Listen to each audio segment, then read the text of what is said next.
Hello guys, we are back at it again with the PPG Top 8.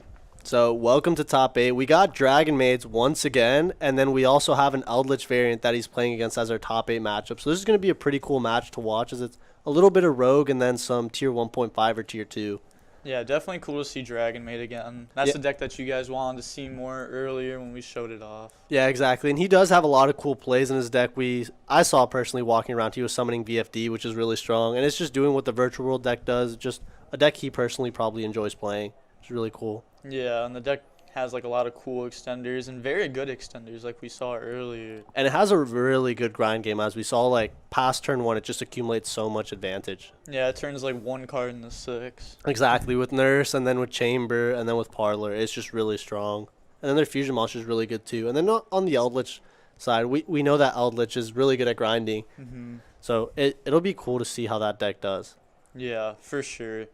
So for top 8, we have 4 Virtual World, a Drytron, a Dragonmaid, a Dino, And then we have an Eldlich deck, so it's going to be pretty cool to see. I personally have a 50% of top cut going for me right now, while Austin only has a 1/8 of it going for him. So let's see who comes out on top here. It's going to be rough. Yeah, but who knows? The Drytron deck could just make a surprise appearance because no one's prepared for it. And it looks like Dragonmaid's going first, opening up one of its best starters, Chamber. This card's really good. It's probably the most vulnerable to hand traps from their normal summon, but it's probably the best one at the same time. Yeah, like starting with any of the Dragonmaid normal summons is very good. They're all really strong. They're +1s, and we see an Ash here, which is, I guess, a fair trade, but any Reborn here just really puts Isaiah into the driver's seat because seals a disruption plus a follow-up. Aren't you able to Ash the extender off Chamber because it has the effect of Foolish Burial, which he has right here? Yeah, I think you can Ash that as well.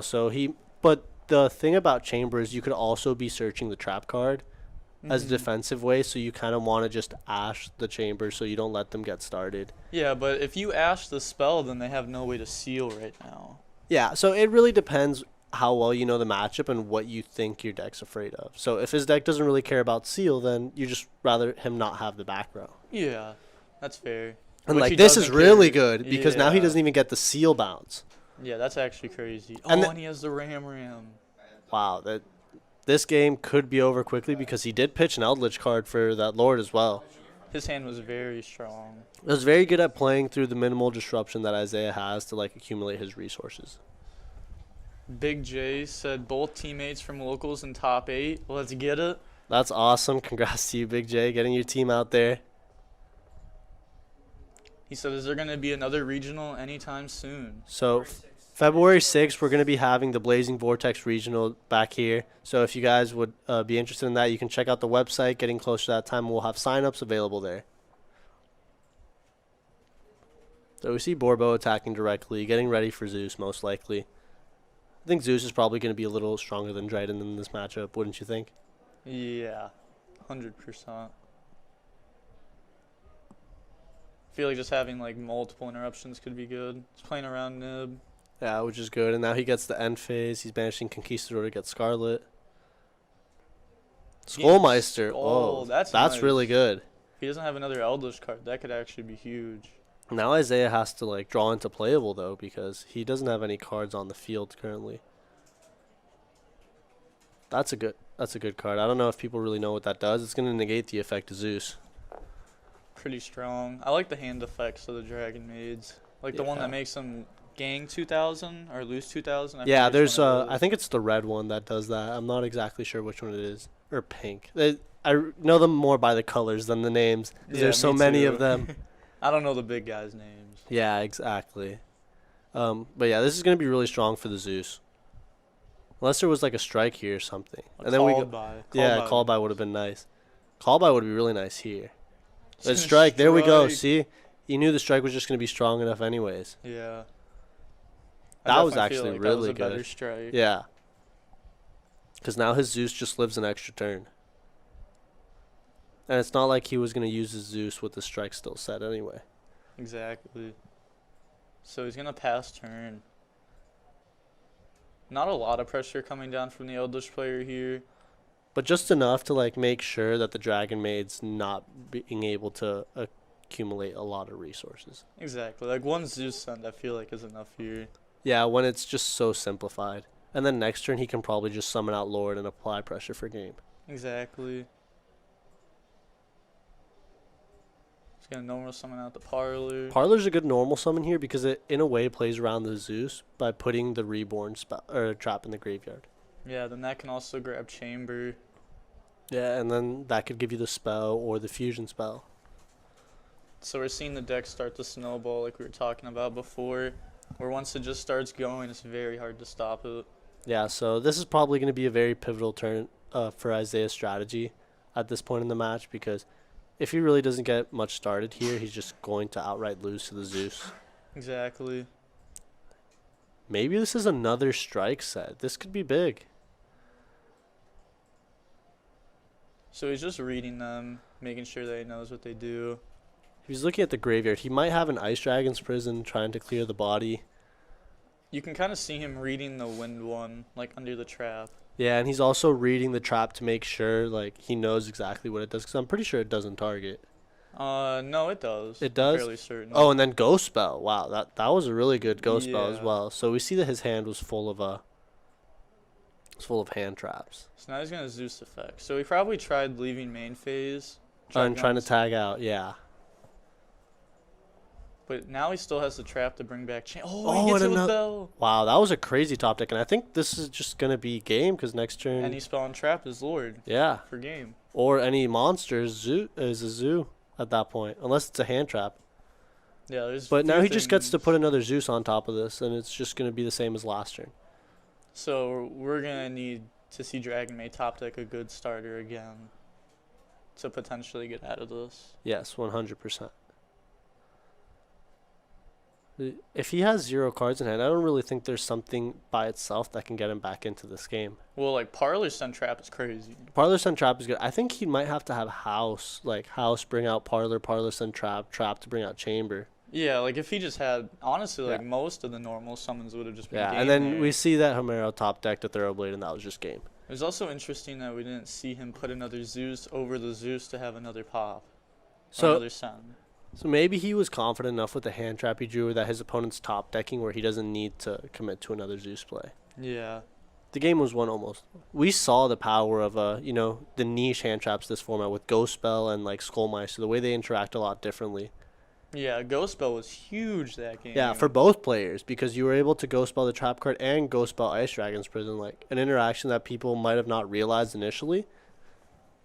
But it's such a huge one. Yeah, Ice Dragon's Prison being such a detrimental card to a lot of decks, especially like a deck like this where it's all dragons and like banishing their resources. They're gone for a really long time. I mean, we do have Pisty to bring them back, but this deck doesn't make Pisty that often. Yeah. Ooh. Ice Dragon's Prison is also crazy versus Eldlich. If they don't play around it, they lose to it instantly. Yeah, I think Ice Dragon's Prison is just really good versus every deck except Diatron in this format at least. It's at least average, if not great.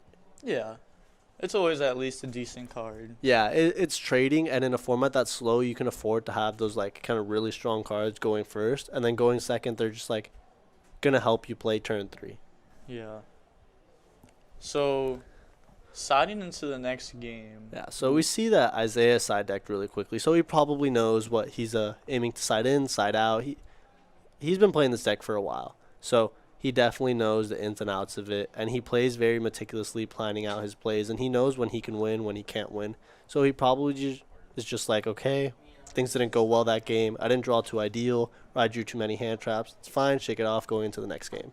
Adding on to what you said about like knowing what to side deck in, I think that's a huge thing that most people don't know how to do before a tournament. I don't think you're prepared for a tournament if you don't know what you're siding in and out versus the most common matches. Yeah, I think approaching your side deck, you should look at it as how many cards you want to put in and out versus every matchup, and then you decide to build your side deck based on that. And I think people do it the other way around, where they build their side deck and then adjust their side decking patterns, build on the side deck, and that's just not really going to work in the long run. Because every match you're going to be thinking so much during side deck, you sometimes take too long, or it's not always correct, or sometimes you're taking out too many engine cards and your deck's just bricking, or you're not putting in enough side deck cards. Exactly. I side deck incredibly fast. Yeah, I know what cards are going in.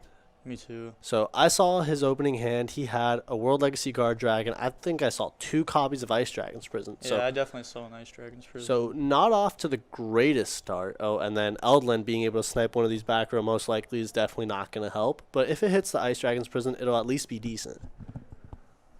Yeah, he can chain it to like take the Lord at that point. Yeah, which is not awful because at least that way. And I think he set both Ice Dragon's Prison, which actually is a really good play. There's like no... This is really interesting. So he didn't even chain the Ice Dragon's Prison to take the Lord, and he didn't respond to its graveyard summoning effect.